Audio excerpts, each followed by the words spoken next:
স্ত্রী সাবিকুন নাহারের সঙ্গে বিবাহ বিচ্ছেদ হয়ে গেছে, একেবারে খুলাসা হয়ে গেছে। মিডিয়াতে দেখলাম অনেকে প্রচার করতেছে যে 8 ভরি স্বর্ণের বিনিময়ে তালাক হয়ে গেলেন, বিবাহ বিচ্ছেদ হয়ে গেলেন। 8 ভরি স্বর্ণের দাম কত?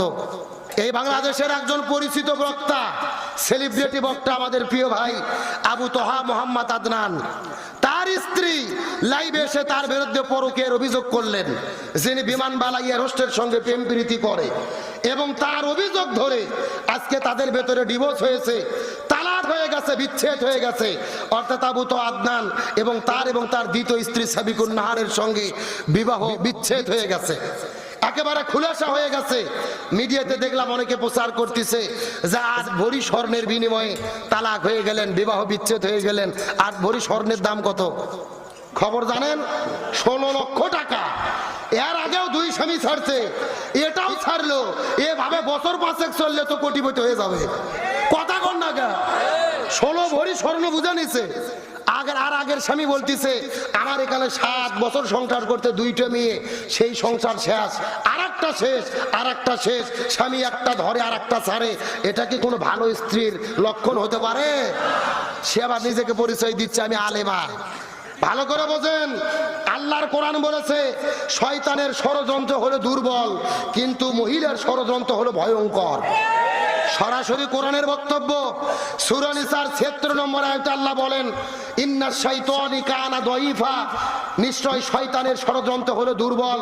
আর সূরা ইউসুফের 28 নম্বর আয়াতে আল্লাহ বলেন ইন্না কাইদা কুন্না আযীম, মহিলারা যে ষড়যন্ত্র করে এই ষড়যন্ত্র যেন তেন ষড়যন্ত্র নয়, এই ষড়যন্ত্র হলো ভয়ঙ্কর ষড়যন্ত্র। শয়তানের ষড়যন্ত্রতে যদি পড়েন বাঁচার বুদ্ধি আছে, কিন্তু মহিলা যদি আপনার বিরুদ্ধে ষড়যন্ত্র করে ইউসুফ নবীর মতো অপবাদ ছাপাওয়া ছাড়া কোনো উপায় নাই। আজকে আপনি স্ত্রী হয়ে স্বামীর বিরুদ্ধে অভিযোগ করলেন সে পরকে প্রেম করেছে, অথচ 2 ঘন্টা লাইভ করে কান্নাকাটি করলেন, পরকে প্রেমের কোনো প্রমাণ দিতে পারলো? শুধু কান্না করে বললো স্বামী আমাকে ধরে পিটাই মারে, ঝগড়া হয়। আচ্ছা বলেন তো, স্বামী স্ত্রী ঝগড়া হয় না, মারামারি হয় না, এমন কোনো বাপের বেটা হাত তুলে বলতে পারবে? এর আমরা যে হুজুর আমাদেরও তো হয়। কথা কন না কা, স্বামী স্ত্রী সম্পর্কই হলো টক ঝাল মিষ্টি, সুখ দুঃখ কষ্ট সবই থাকবে। আরে ভাই আমরা তো দূরের কথা, আমাদের নবী মুহাম্মদ রাসূলুল্লাহ সাল্লাল্লাহু আলাইহি ওয়াসাল্লাম, তার সাথে তার স্ত্রী আম্মা জান আয়েশা সিদ্দিকার, তারও মনোমালিন্য হতো, হযরত ওমর ফারুক যে মীমাংসা করে দিত। সুবহানাল্লাহ বলেন। তার মানে স্বামী স্ত্রীর মধ্যে ঝগড়া বিবাদ একটু মনোমালিন্য হতেই পারে। আপনি সেটা মিডিয়াতে যে প্রচার করে দিলেন, তার মানে আপনার উদ্দেশ্যই ছিল এই সম্পর্কে ছিন্ন করে আরেক জায়গায় যাওয়া। আল্লাহর কোরআন বলেছেন হুন্না লিবাসুল লাকুম আনতুম লিবাসুল লাহুন্না, স্বামী স্ত্রী উভয়ের পোশাক স্বরূপ। পোশাক মানে শুধু শাড়ি কাপড় নয়, পোশাকের ব্যাখ্যা হলো স্ত্রী স্বামীর ঘটনা জানে, স্বামী স্ত্রীর ঘটনা জানে, স্বামী স্ত্রীরটা গোপন রাখবে, স্ত্রী স্বামীর গোপন বিষয় গোপন রাখবে। এটাই হলো এই আয়াতের দাবি। আপনি কি ভাবছেন মিডিয়াতে প্রচার করে দেশের লোক এসে স্বামী স্ত্রীর গন্ডগোল মিটাতে পারবে? স্বামী স্ত্রী নিজেরা যদি স্বামী এবং স্ত্রী বানাইছে জন মিস্ত্রি, এ বড় কঠিন কারিগর, নিজেরা যতক্ষণ ঠিক না হবে বিচারপতি এসেও কোনো কাজ হবে না। এই জন্য ঝগড়া বিবাদ যাই হোক এটা নিজেরা গোপন রাখেন। এখন প্রকাশ করে দিলেন, সংসারটা বিচ্ছেদ হয়ে গেল, এটা কি ভালো হলো? যদিও হালাল, হাদিস আছে 3টে হালাল কাজ, কিন্তু আল্লাহর কাছে অপছন্দ। কয়টা হালাল কাজ? হালাল করা যাবে কিন্তু আল্লাহর কাছে অপছন্দ।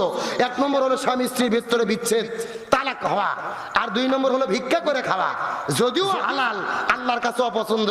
আর 3 নম্বর হলো ঋণ করা, মানুষের কাছ থেকে ঋণ নিয়ে পরিশোধ না করা। এগুলো কাজ কার কাছে অপছন্দ? সুতরাং আসুন স্বামী স্ত্রীর সম্পর্কে গাঢ় করি, নিজেরা মীমাংসা করি, শান্তি কায়েম করি। আলেমদের ভুল বুঝবেন না, প্রমাণ ছাড়া কোন আলেমকে জিনাকারী বলার কোন সুযোগ।